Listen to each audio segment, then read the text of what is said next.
Hello guys, स्वागत छ हाम्रो मिनी एन्ड फनी ब्लगमा। आज चाहिँ हामी किन आएको छौँ भने रानी पोखरी घुमघाम गर्ने क्रममा आएको छौँ। रानी पोखरी भनेको चाहिँ कस्तो पोखरी हो हेर्न सक्नुहुन्छ। अब चाहिँ हाम्रो रानी पोखरी घुमघाम गर्ने कार्यक्रम सुरु भइसकेको छ यहाँबाट। यो चाहिँ रानी पोखरी हो। अब हामी यसरी घुमेर यता आउनेछौँ र त्यो बोट पनि खेल्नेछौँ हामी, आधुनिक बोट। गाइस, अब चुनाव पनि सुरु भइसकेको छ, हेर्न सक्नुहुन्छ कतिवटा गाडी कुदिरहेछ। ठुलो भयो, म पनि चुनावमा जाँदै सानो भयो। हेरिराख्नु होला बाइकहरू के कति छ, हेर्न सक्नुहुन्छ। यो चाहिँ केपी भएको रहेछ, यो पार्टी एमाले। हामी पनि जाने हो कि क्या हो गाइस, मासु भात खाना। केपी बाह्र चाहिँ कुटेर यी मार्नुपर्छ केपी बालाई। केपीबाको फ्यान होइन, यो सब केपीबाका शत्रुहरू हो, देखिसक्नुहुन्छ। अहिले चाहिँ हल्का कम भयो, अघि त पुरा भिड थियो।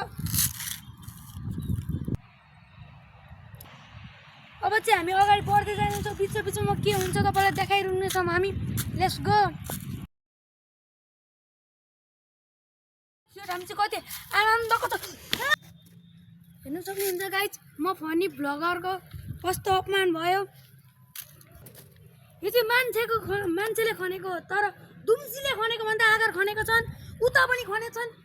यो रानी पोखरीको डाँडा सक्ने भयो मान्छेले खनेर, यसो गर्न पाइएन गाइस।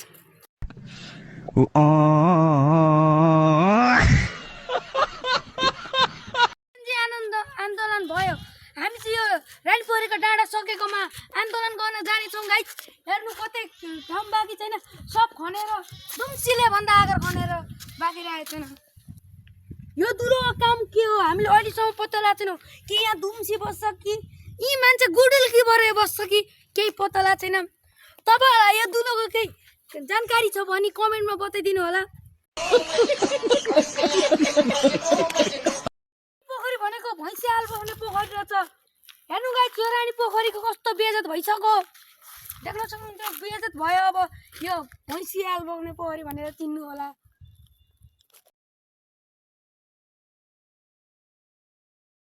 फनी कुरा लिएर हामी अगाडि बढ्दै जाउँ। के हुन्छ फनी हामी फनी नभए पनि फनी कुरा बनाउँदै जानेछौँ गाइस। यो बाटो हो कि पाहाडतिरको गल्ली हो? मलाई त गल्ली जस्तो लागिरहेछ। तपाईँहरूलाई के लागिरहेछ कमेन्टमा भन्न सक्नुहुन्छ। यो बाटो देखेर मलाई पाहाडको याद आइसकेछ। अगाडि बढ्दै जाउँ, के देखिन्छ। हामी साले गरेर हामी सानो ब्रेक लिएछौँ। रानी पोखरीको पानी कस्तो हुन्छ मैले अहिलेसम्म हेरेको छु, त्यहाँबाट हेर्न जाँदैछु। म कुतै मलाई खुल्दुली भइसक्यो, म जाँदैछु।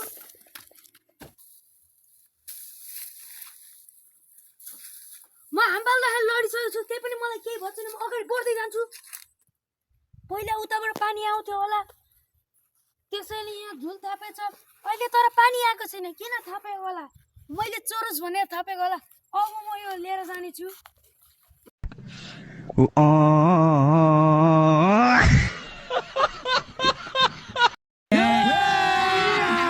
अभी मजा आएगा ना। वरिपरि मान्छे देखेर म लान सकिनँ। अब चाहिँ पानी हेर्ने क्रममा जाउँ अगाडि।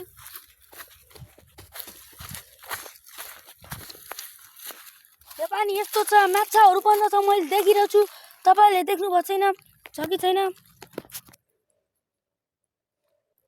गाइस? यो माइकमा हामीले माछा मार्न सक्छौँ।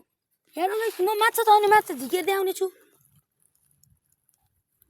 माछा हेर्ने बालुवा आइसकेको छ, हेर्न सक्नुहुन्छ। कि बालुवा छ पुरै। कति नमिठो रहेछ यहाँको पानी, हेर्न सक्नुहुन्छ। यो पानी कोही पनि नचाख्नु होला, मैले त चाखेँ।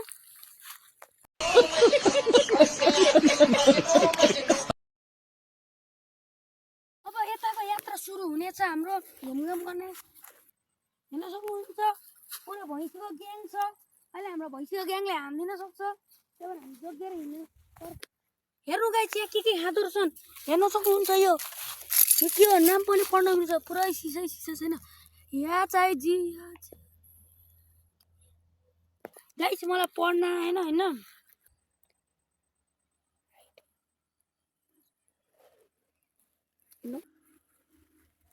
नदेखेको कुरा पनि देखियो। हामीलाई अगाडि बढौँ। गाई यता चढ्दैछ, हामी अगाडि बढ्दै जाउँ। एक second guys, what is this? गाईले मलाई लिन दिएको छैन होइन वाट इज दिस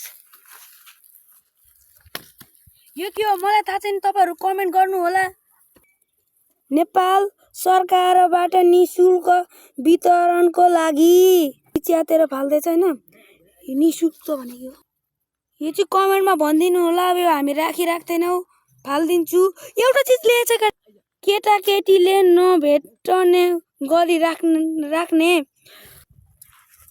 म पनि केटाकेटी नै पढेँ तर यहाँ भेट्ने गरी राखेछ गाइज यतै फालेछ यहाँ कति छ म देखाउने छु तपाईँहरूलाई यहाँ छ तिनवटा त मैले यहीँ भेटिसकेँ केटाकेटी यहीँ नदेख्ने कुरा हुँदैन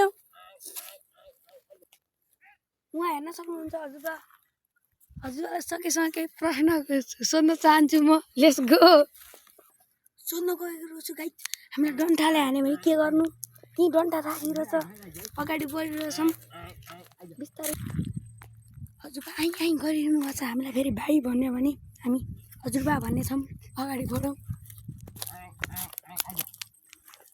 मलाई किन क्वेसन नसोधेको भन्दाखेरि हजुरबाले भन्नुभयो भिडियो नबनाऊ त्यसैले हामीले क्वेसन सोध्दैनौँ हामी कसैलाई जबरजस्ती पनि गर्दैनौँ त्यही भएर अब उता नाउ खेल्नेछौँ उता हान्न सक्नुहुन्छ अगाडि बढ्दैछौँ अब तपाईँहरूलाई म नाउँमा पुगेपछि देखाउँछु भिडियो अहिलेलाई क्लिन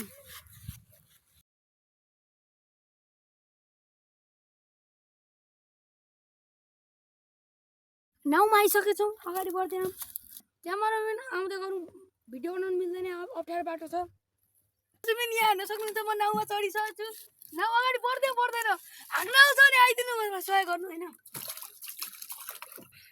डुबो गयो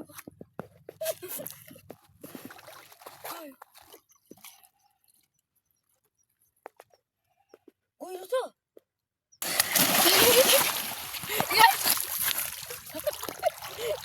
नाउ कहाँ पुग्यो म के लाग्नु अब